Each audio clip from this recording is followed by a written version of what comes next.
Right, so I finally got a bike. I've got a Bandit 600cc. It's an old bike, 1997. I got this because it was cheap, affordable and cheap to insure. With having 2 cars stolen and a motorbike stolen, it is crazy expensive for me to insure anything with a Leeds postcode, so that I got what I could afford. So I took it out for a test drive. Drives brilliantly, rode brilliantly. Got it home, done 22 miles an hour on it, and it's packed up. Fuel supply issue. I was riding along, kept cutting out, managed to get it home after I pushed it, but it was only a short way. Looked in the tank, full of rust. So I've got jobs to do, and that's what we're going to be doing. So have I bought the cheapest piece of junk, or should I say the most expensive piece of junk on Facebook? Or have I just bought a cheap Bandit that needs a lot of love and attention? I'm hoping it's the latter. So what I need to do is get tank off. I'll show you inside the tank. Got to clean it out. Got some stuff on order to do that. Check fuel hoses, check fuel filter, and go from there. See how we go. The bike does start up now that I've shaken it and I've cleared rust away from the outlet for fuel. So let me see if I can still start it today.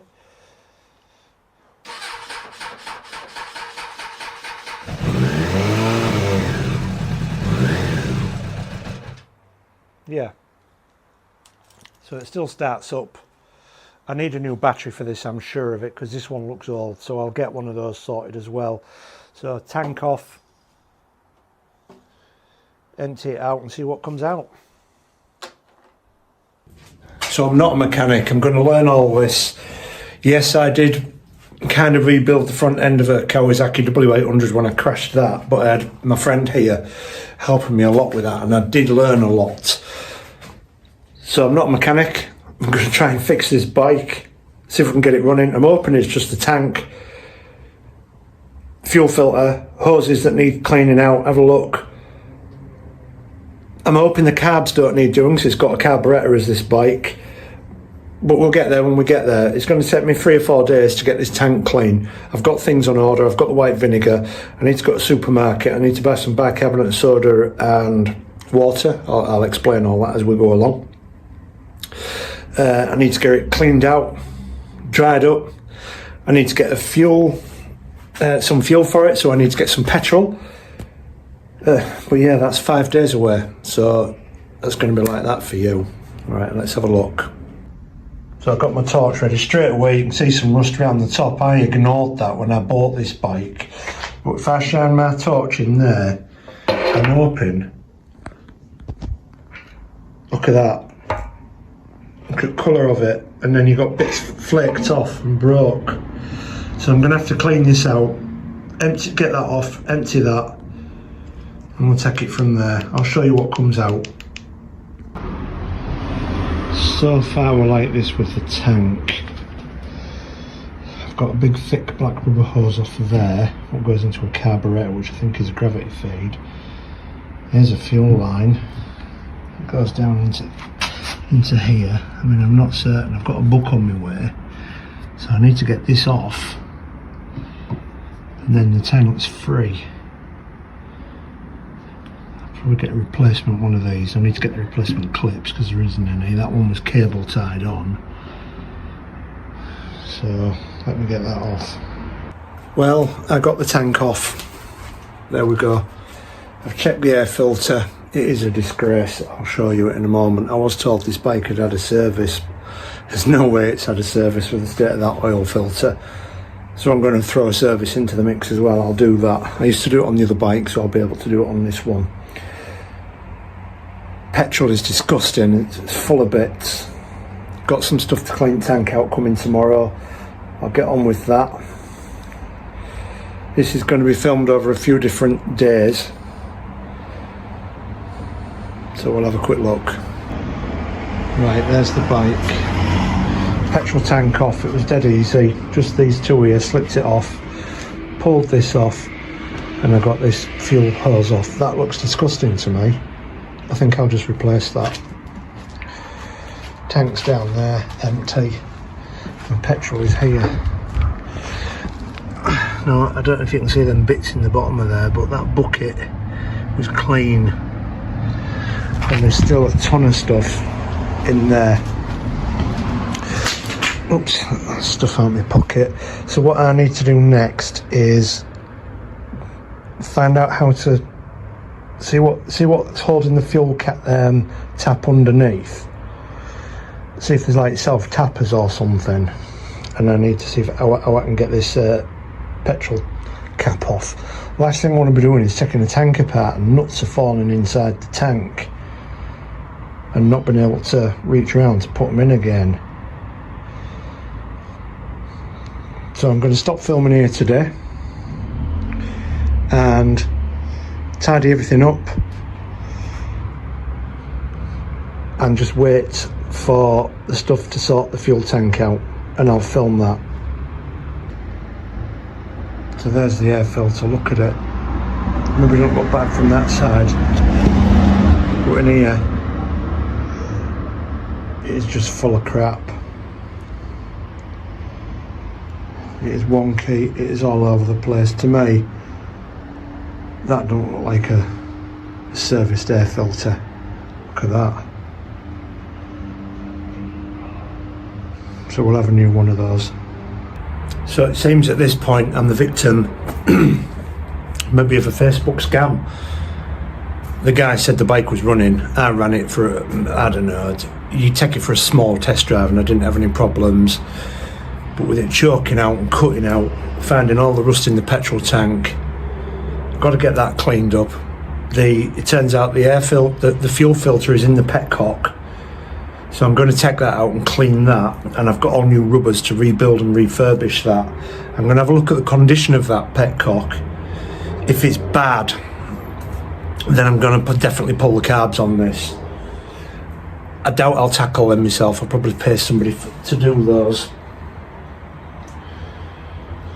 But I'm confident I can take them out and put them back in.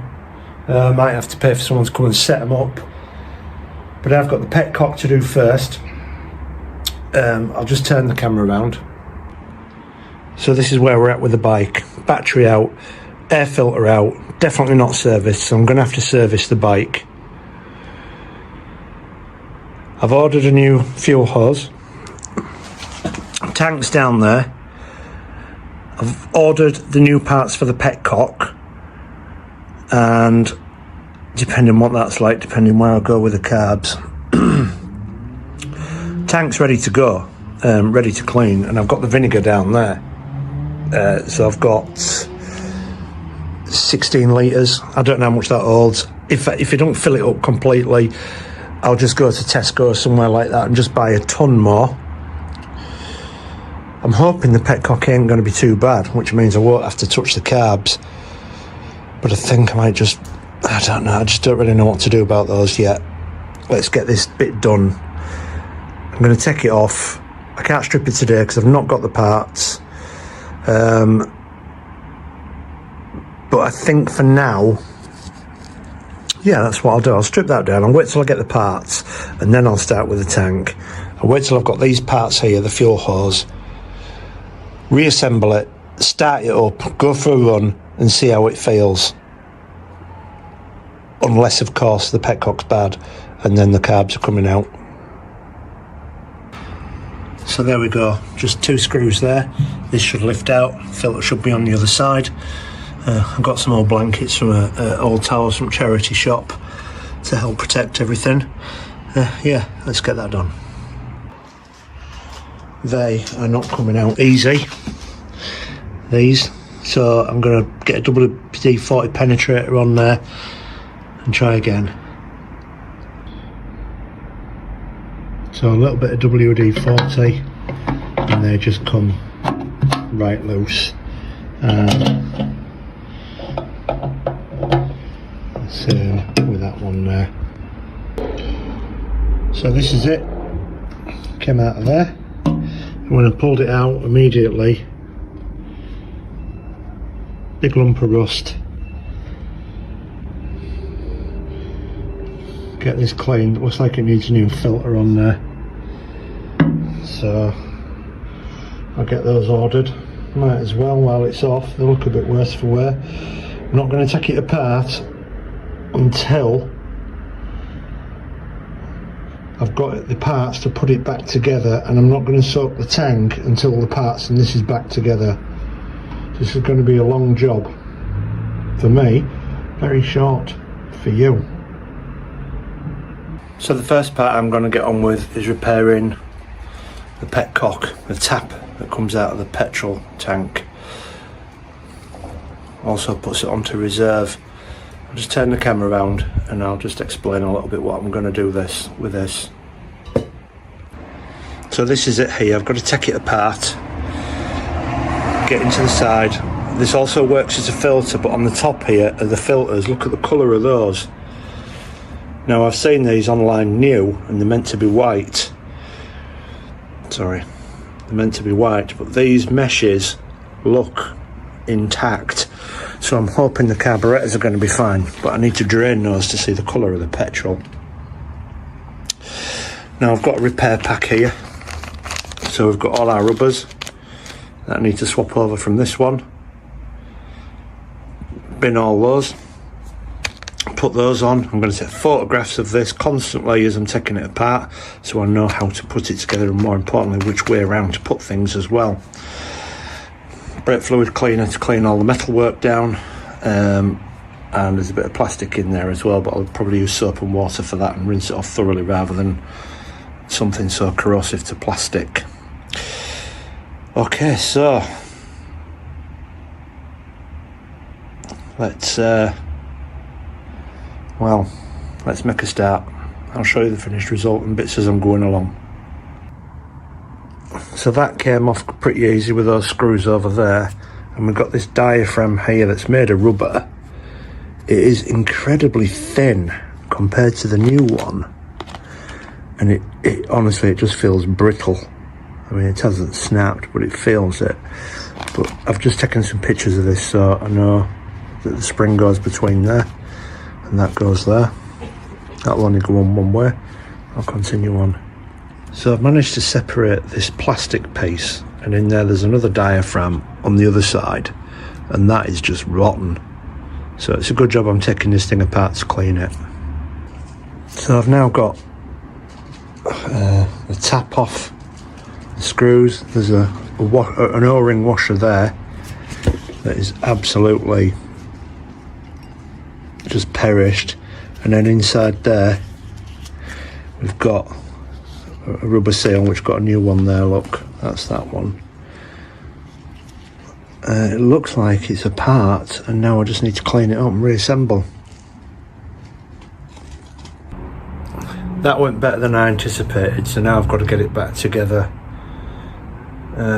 Hopefully I can remember which way it goes.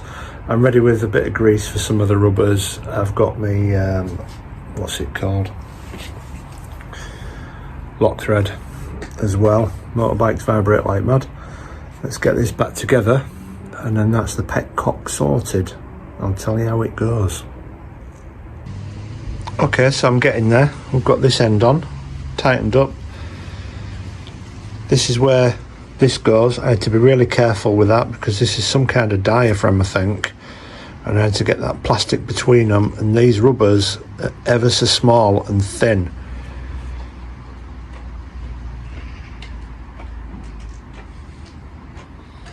Now you can see that there. I've not damaged it. The next thing to do is get that onto there and get that plate on with those screws, and then we're more or less done. Voila, done. Cleaned, stripped, cleaned, back together. The only thing missing now is a filter for here and a filter up there. They're on order. They should be here in about a week. There's the old ones, and I had to destroy one to be able to get that off. So we've got new filters coming, which I think they were damaged, so the carbs have probably got shit in them, but we'll find out. The only bits left over I've got from building that are these two screws and washers, which go up through there, fasten it to the tank. But because I still need to clean the tank out, I can't put those back on. So that's ready to go. I want all this flow through ready to go before I put the tank back on, because if I put the tank back on and clean it, then it's going to get rusty before I have the chance to check the rest of the system. So at the moment on order we've got complete new set of fuel hoses and clips. I'll just replace them all, not messing around. Next thing to do is have a look in that carb down here, see what sort of state that's in. So I pack all this lot away, tidy up again, and then I'll start on the carbs. Well, there's the bike behind me there. Petcock's done, fuel tank ready to clean out, need to check the carbs. I'm going to end this video there, but I do think I've been Facebook skanked. I bought a bike, it was running, I've done 20 miles on it, 22 miles, and it's cut out. It'll start, but it won't run very well at all. So that leaves me with a bit of a project to do over the next month. I'm going to have a go at them carbs. I've got to see what's going on with them. I feel like I could maybe do them, but I have got a backup plan. I've got a guy who runs a garage. I've been down to see him. He said if I can't sort the floats out, the carbs out, take them down to him, he'll clean them, reassemble them, new parts, and I'll fit them on the bike, and I'll take them down to him, and then he can tune the bike to get those running perfectly. Hopefully that'll solve the issues. In the meantime, I'll see you in the next episode of this Bandit disaster.